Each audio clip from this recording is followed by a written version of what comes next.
हम एक छोटे से टाइम स्पैन में जीते हैं, मगर हम सच में चाहे तो ज़रूर कालातीत टाइमलेस अवस्था में जा सकते हैं। हमारे सनातन धर्म में बहुत सारे धर्म ग्रंथों में ऐसी अवस्था पाने के लिए अलग अलग मार्ग, अलग अलग टेक्निक बताए हुए हैं। धर्म ग्रंथ जैसे कि घेरंड संहिता, पतंजलि योग सूत्र, जिसमें अष्टांग योग के बारे में बताया है। इस अष्टांग योग के बारे में हम किसी और वीडियो में चिंतन जरूर करेंगे। भगवत गीता में, उपनिषद में, वशिष्ठ योग सूत्र में, ललिता सहस्रनाम में, गोरक्ष संहिता में, अलग अलग ग्रंथों में इन ध्यान के बारे में बहुत सारी बातें बताई गई है। आज हम भगवत गीता में क्या और कैसे बताया है, आइए ये सब हम जानने की कोशिश करते हैं। आज हम सिर्फ ध्यान की एक प्रक्रिया के बारे में चिंतन करेंगे। वैसे तो भगवत गीता में ध्यान के अलग अलग बहुत सारी प्रक्रिया बताई गई है, मगर आज हम ध्यान को कैसे बैठे, कहाँ बैठे, किस तरह ध्यान लगावे, इसका चिंतन करते हैं। भगवत गीता के अध्याय 6 श्लोक 11, 12 और 2-3 श्लोकों के बारे में हम चिंतन करेंगे। ध्यान करने के पहले हम अंतर्बाह्य शुद्ध हो इसका ध्यान रखें। अंतर शुद्धता मतलब क्या?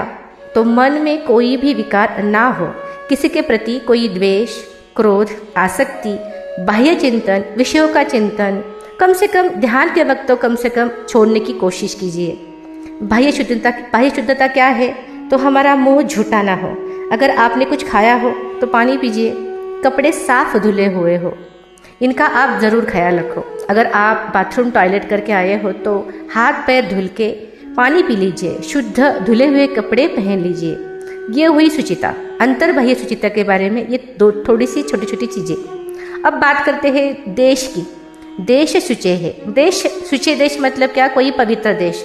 अब कहाँ से ढूंढे पवित्र देश? इसका मतलब ये है कि हम जहाँ ध्यान करेंगे वो ज़मीन शुद्ध और पवित्र हो। जैसे कि कोई पर्वत, कोई गुफा, कोई पवित्र मंदिर, कोई पवित्र स्थान, कोई नदी तीर, पवित्र नदी तीर जैसे कि गंगा, जमुना, कृष्णा, गोदावरी, ये नदी तट, या हमारा घर, या घर का हमारा कोई कोना जहाँ शांति और सफाई हो, वहाँ ज़्यादा कोलाहल ना हो, घर की चीज़ें इधर उधर बिखरी ना हो। और वो ज़मीन कैसी हो? तो वो प्लेन मतलब समतल हो, उगड़ खाबड़ ना हो। वो ज़मीन कैसी हो? तो ना ज़्यादा ऊंची हो, ना कोई ज़्यादा गड्ढे वाली हो, समतल ज़मीन हो। फिर अपना आसन लगावे। आसन कैसा हो? तो चैलक जिन कुशोत्तरम मतलब मृगचर्म का आसन। तो मृगचर्म का आसन सबसे बढ़िया ध्यान के लिए होता है, मगर अब हम जिस एरा में रह रहे हैं उसमें मृगचर्म मिलना मुश्किल है।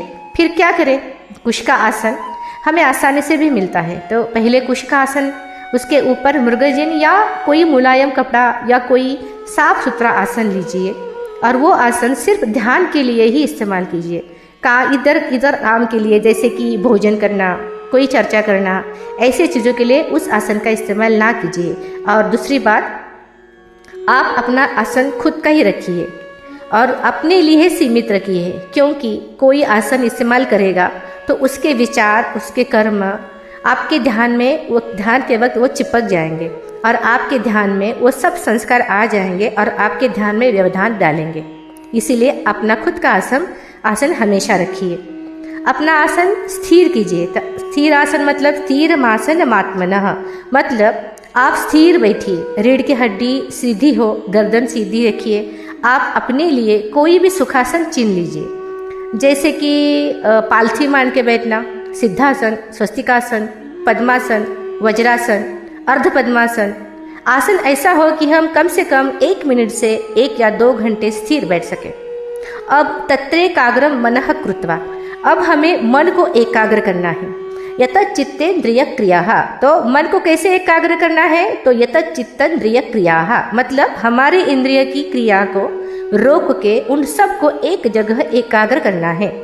इंद्रियों के एकाग्र क्रियाओं को रोकना का मतलब क्या है? तो आँखों को इधर उधर देखने के बजाय एक जगह स्थिर रखें। दिशाओं का अवलंबन ना करके एक जगह स्थिर रखें। कानों को इधर उधर सुनने के बजाय अपनी सांस की आवाज़ पे एकाग्र करने के लिए समझाइए। इस तरह से अपने कानों को समझाइए, आँखों को समझाइए। इस तरह हमारे 5 इंद्रियां, ज्ञान इंद्रियों को, उनकी बाहरी विषयों को रोक के एक जगह एकाग्र करना चालू कीजिए। फिर शरीर स्थिर, शरीर, सर और गर्दन को समस्थिर करके अपने आँखों को नाक के अग्र भाग पे स्थिर रखना सीखिए। शरीर की कोई भी हलचल ना हो। जैसे कोई दीपक कोई निर्वात जगह पे रखा जाए तो उसकी ज्योति स्थिर रहती है, हिलती डुलती नहीं है, वैसे ही अपने शरीर, मन, इंद्रियों को नाक के अग्र भाग में स्थिर रखना चाहिए।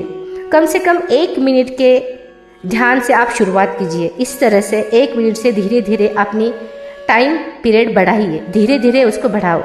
तो इससे क्या होगा, हमारा शरीर धीरे धीरे स्थिर होता जाएगा।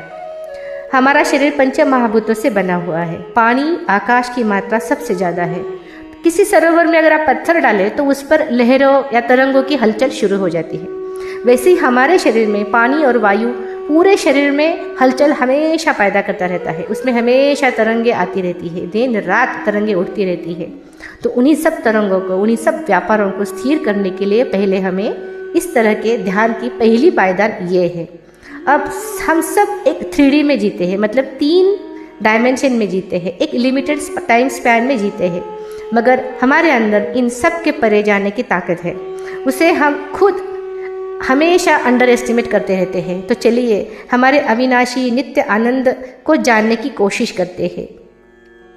एक छोटी सी रिक्वेस्ट है, वीडियो को आप लाइक, शेयर और कमेंट ज़रूर करना, और अगर कोई सवाल हो तो ज़रूर पूछना।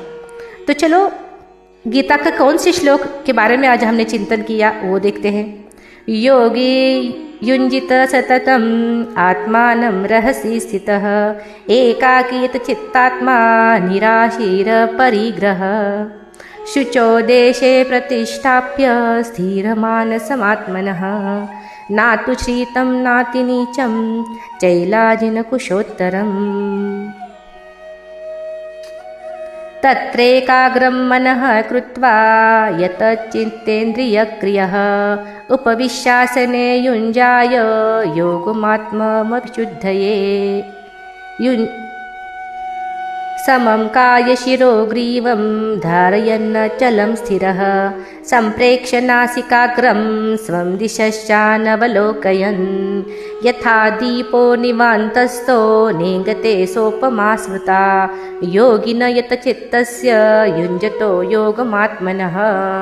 तो जिसका मन और इंद्रियों सहित शरीर जीता हुआ है, ऐसे वासना रहित, संग्रह रहित योगी अकेला ही एकांत स्थान में स्थित हुआ निरंतर आत्मा को परमेश्वर के ध्यान में लगावे।